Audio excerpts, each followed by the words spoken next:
Perjalanan iman setiap orang punya cerita uniknya sendiri. Salah satu yang menarik adalah kisah penyanyi terkenal era 80-an, Nur Afni Octavia, yang mengalami pencarian spiritual yang penuh liku. Dari Islam ke Kristen, sempat kembali ke Islam, lalu akhirnya memutuskan untuk tetap di jalan Kristen.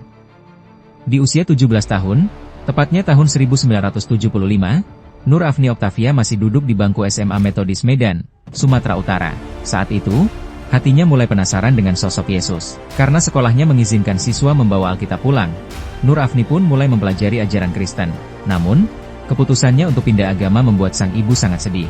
Sebagai seorang muslimah yang taat, Ibunda Nur Afni sempat merasa gagal mendidik anaknya. Bahkan, saat menunaikan ibadah haji di tahun yang sama, sang ibu berdoa dengan khusyuk untuk anaknya. Tapi di tengah doanya, ia mendengar suara yang mengatakan, "Anakmu, bukan milikmu."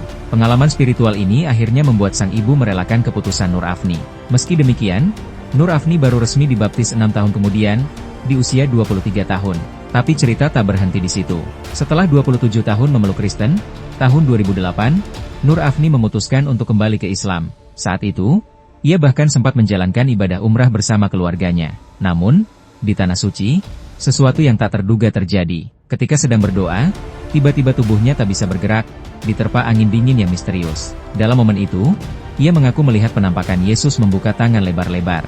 Pengalaman inilah yang akhirnya menguatkan hatinya untuk kembali ke Kristen dan mempertahankan keyakinannya hingga sekarang.